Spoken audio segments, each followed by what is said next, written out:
బాగున్నారా? బాగున్నానమ్మా, ఎలా ఉన్నారు?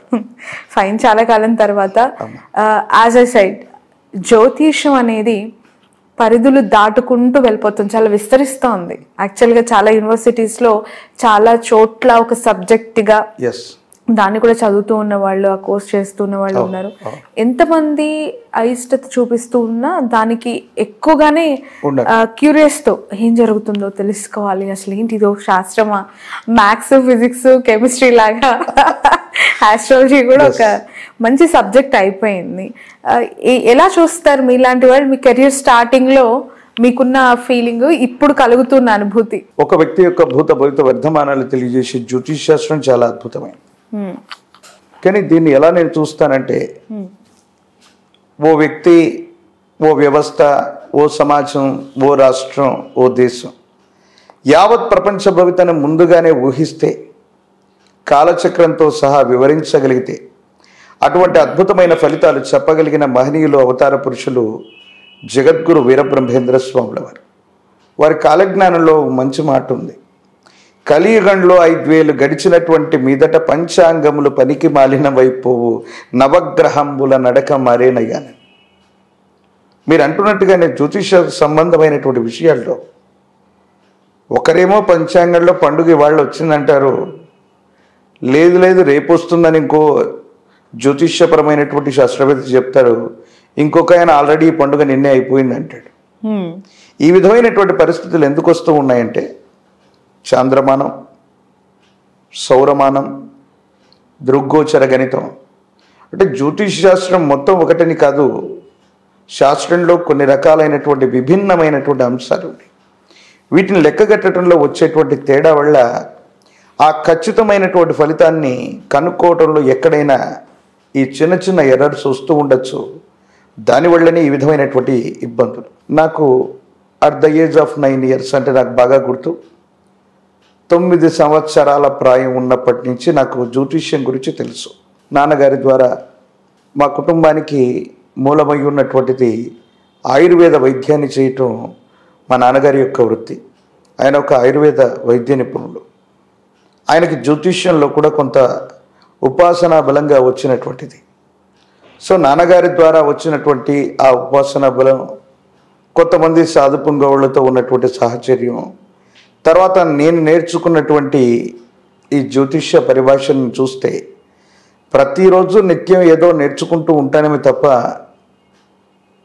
సుమారు ఇన్ని సంవత్సరాల పాటు దీని మీద రీసెర్చ్ చేస్తూ ఉన్నా దీనికి ఆది అంత్యం అన్నటువంటిది ఉండదు.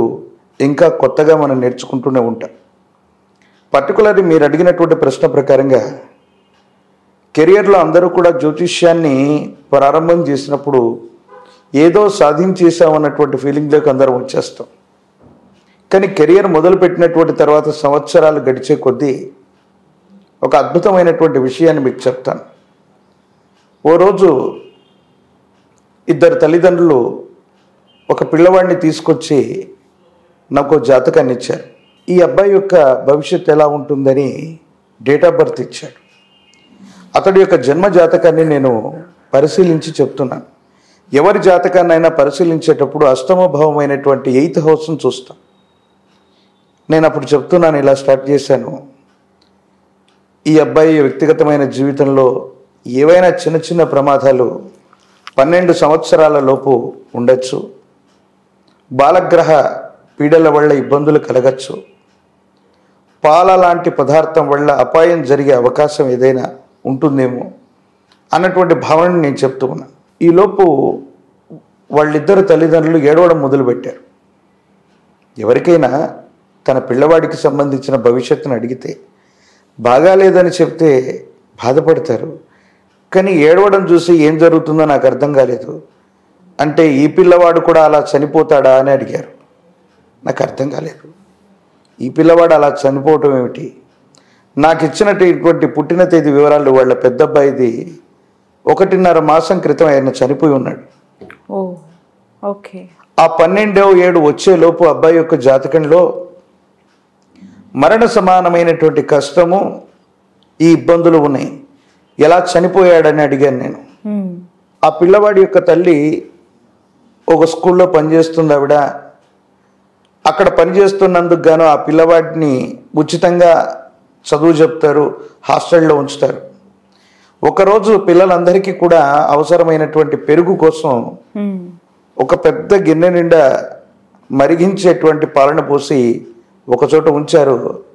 పిల్లవాడు ఆడుకుంటూ వెళ్ళి పాలలో పడ్డాడు, శరీరం కాలిపోయింది.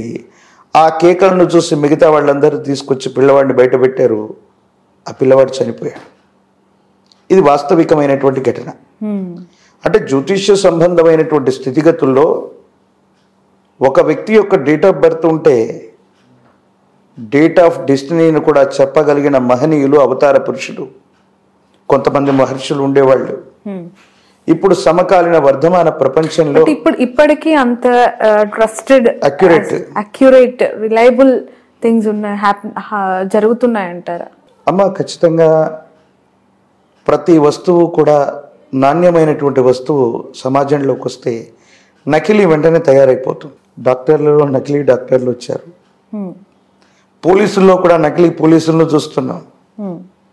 జ్యోతిష్యం తెలియనటువంటి వాళ్ళు కూడా ప్రొడిక్షన్స్ చెప్తున్నారు. ఇంకా అవేవో దశమహావిద్యలు అంటారు, అఘోరతత్వం అంటారు, ఇంకా కొన్ని రకాలైనటువంటి విషయాలని గురించి, పంచమకారాల గురించి మాట్లాడతారు. వీటన్నిటినీ సాధనాపూర్వకంగా జ్యోతిష్యులు అన్నటువంటి వాళ్ళు తెలుసుకున్న వాళ్ళ యొక్క ఉపాసనా బలం, వాళ్ళ యొక్క స్థితి వేరుంటుంది. దీన్ని ఒక శాస్త్రంలాగా చూస్తే మన యొక్క జ్ఞాన ప్రకారంగా అది మనకు కనిపిస్తుంది. ఇది నథింగ్ బట్ ఒక 3 months కోర్సో 1 monthలో న్యూమరాలజీ నేర్చుకున్నాం, 3 నెలల్లో జ్యోతిష్యాన్ని నేర్చుకుని ప్రెడిక్షన్ చెప్పేటువంటి వాళ్ళ యొక్క స్థితిగతిని బట్టి అలాంటి ఫలితాలు వస్తూ ఉన్నాయి. మీరు నమ్మరు, ఈ మధ్యకాలంలో మరో వింతైనటువంటి ఆచారం మొదలైంది. మీరు సామాజిక మాధ్యమంలో మీరు చూసే ఉంటారు. అటువంటి వింతని చెప్తాను. మనిషి జీవన కాలంలో ఎన్నిసార్లు పెళ్ళి అవుతుంది? ఒకేసారి అవుతుంది, అంతేగా. మీకు పెళ్ళైనటువంటి సంవత్సరం లేదా రోజు బాగాలేదు, సో పలానా తారీఖు మళ్ళీ మీరు పెళ్లి చేసుకుంటే మీకు కలిసి వస్తుంది.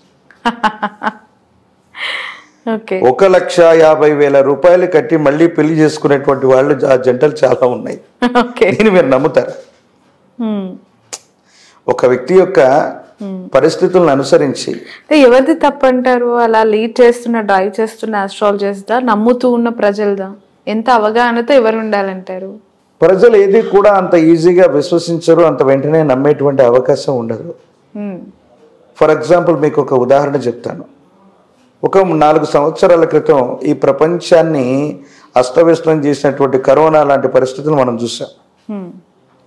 టీవీలో, యూట్యూబ్లో కొన్ని వచ్చేవి. కరోనా లక్షణాలు ఎలా ఉంటాయి? దగ్గు వస్తుంది, లేకపోతే తుమ్ములు వస్తాయి, లేకపోతే నాలుకకి టేస్ట్ తెలియదు.